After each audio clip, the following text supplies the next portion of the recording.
जुनैद जाने की तैयारी कर रहे हैं।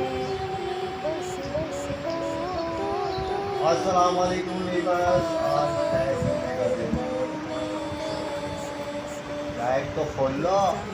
सही आ रहे हैं हम। और यहाँ चल रही है सुबह सुबह हमारी छोटी मोटी और खट्टी मीठी सी नोक-झोंक। और जनाब कोई मौका नहीं छोड़ते हैं मुझे छेड़ने का और तंग करने का।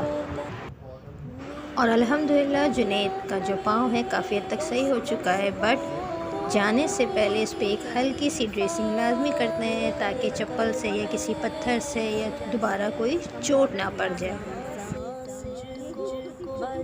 रिक्वेस्ट बंडल ऑफ दुआस कि अल्लाह पाक इस बीमारी से, इस तकलीफ़ से जुनैद के लिए आफ़ियत करे और इस तकलीफ़ को कम कर दे।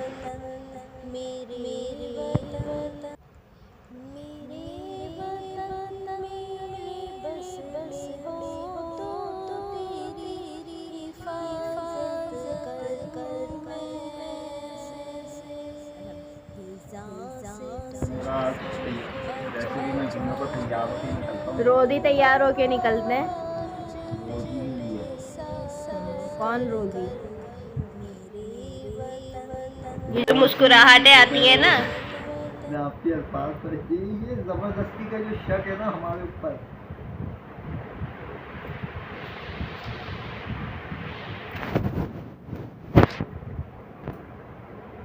हमें अपना मुन्ना बहुत याद आ रहा था 2 दिन तक मुल्तज़म। कर खाली हो गया एकदम। कल डॉक्टर साहब ने भी पूछा मुन्ना चला गया, हमने कहा चला गया।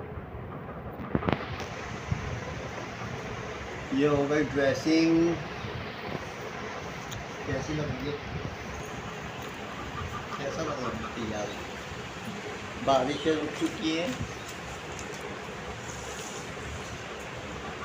आप मौसम बताने वाले हैं? आम का व्यूअर्स, अब चलते हैं काम पे। अंधेरा है और बहुत सारी दुआओं में याद रखिएगा। आज धूप भी निकल आई है थोड़ी बहुत। अल्हम्दुलिल्लाह धूप आ गई। धूप की तारीफ़ करो, आई तो है कम से कम। गली वली सब साफ़ हो गई है। चलें चलते हैं, लेट हो रहे हैं। अरे तो बाइक पे बैठूंगा वैसे ही हो जाएंगे। अस्सलाम वालेकुम viewers, welcome back to my YouTube channel. कैसी है मेरी यूट्यूब फैमिली? अल्हम्दुलिल्लाह आपकी दुआ से हम ठीक ठाक हैं और उम्मीद करते हैं कि आप लोग भी जहाँ होंगे खैरियत से होंगे। और व्यूअर्स, आज जुम्मा था। जुम्मे का दिन ऑलमोस्ट बहुत ही ऐसा लगता है छोटा छोटा सा, क्योंकि उसमें जो नमाज़ वगैरह का सिलसिला होता है, यानी जो इबादत होती हैं, सिर्फ नमाज नहीं होती, उसके बाद सूरह कहफ पढ़नी है, सूरह यासीन है, दुरूद की तस्बीहात हैं, बहुत कुछ होता है, बहुत कुछ होता है। और मुल्तज़म के जाने के बाद हमारे घर में सन्नाटा हो चुका है।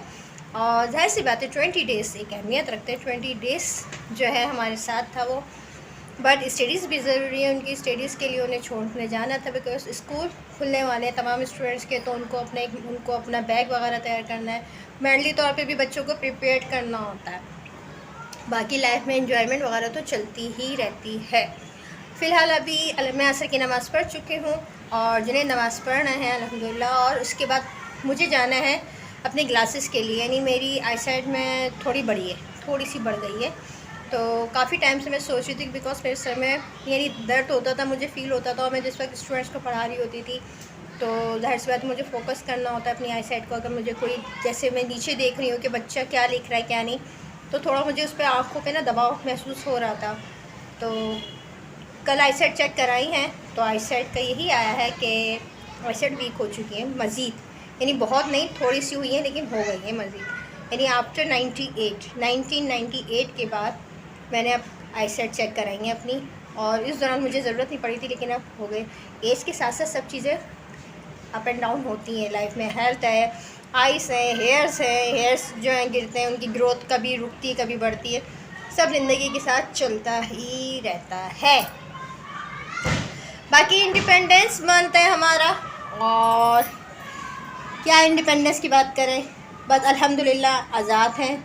यही इसी चीज़ का शुक्र अदा कर सकते हैं। बाकी किस चीज़ की आज़ादी है ये सब आप लोग जानते हैं।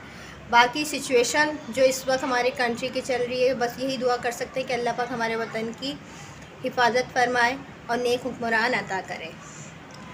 तो चलते हैं और सोचती हूँ कि वहाँ पे जाके भी व्लॉग बनाऊँ और डिसाइड करूँगी कि मुझे अब कौन सी क्लासेस बनाने हैं। और जो मेरे लास्ट, जैसे आप लोगों को पता है मेरे पास एक्स्ट्रा क्लासेस बने हुए मौजूद होते हैं मेरे लिए कि मुझे पार्टी वेयर में कौन सा पहनना। और ये ज़ाहिर सी बात है जब आँखें अब दुखने पे आ गई हैं, यानी अब ये चश्मा हमारे साथ है तो इसके हिसाब से भी चलना होता है। मैं लेंस भी यूज़ करती हूँ बट मैं लेंस का ना थोड़ा अवॉइड करती हूँ। लेंस जो है ना एक तरीके का डेंजर हुआ है, कभी का क्या सिचुएशन है, हाथ लग गया, मल ली आँखें तो तकलीफ़ बढ़ जाए, तो चश्मा ज़्यादा बेहतर है। तो जिन्हें नमाज़ पढ़ लेते हैं उसके बाद हम जा रहे हैं चश्मा बनवाने के लिए, मुझे जाना है, वहाँ चलते हैं, फिर वापसी पे देखते हैं। And thank you so much, आप लोगों ने लास्ट व्लॉग्स बहुत पसंद किए हैं, मुल्तज़म थे तो थोड़ा एंटरटेनमेंट था। और 14 अगस्त के लिहाज से क्या क्या बातें करनी है, क्या क्या आप लोगों से शेयर करना है, यानी एक्टिविटी तो कोई ख़ास नहीं है, सिर्फ बहुत जो बातें हैं जो अपने मुल्क के लिए हम इम्प्रूवमेंट कर सकते हैं। हाँ, कल रिसेंट में मैंने पता करती हुई आ रही थी कि फ़्लैग, वैसे तो मैं सोचती हूँ कि फ़्लैग हम लोग के पास ऑलरेडी हमेशा मौजूद रहना चाहिए बिकॉज हमारे मुल्क का वतन का है परचम, बट नहीं हो पाता। कभी कभी ज़ाहिर सी बात है जिसके पास रखा हुआ भी होता है वो पुराने होने के बाद ख़राब भी हो जाता है, बहुत कुछ हो जाता है। तो फ़्लैग की जो कीमत है, यानी एक झंडा, हमारा कौमी परचम जो है ना इतनी हाई फाई चल रही है, तो ये कहा जाता है कि यही सीज़न है इन लोग के लिए। तो यहाँ तो पाकिस्तान का तो वो हाल है कि हर सीज़न के स्टॉल मौजूद है। अच्छी बात है, रखने चाहिए, ज़ाहिर सी बात है वो स्पेशलिटी है तो वो चीज़ें सेल आउट होनी चाहिए जिनके पास नहीं है। लेकिन बस हम अपना कौमी परचम लगाएं तो लगाएं कैसे, उनकी प्राइस जो है ना 1000 से भी अबव है, 500 से भी अबव है। तो हम सोचें ना एक छोटा फ्लैग लेके ही अपने घर पे लगा लें।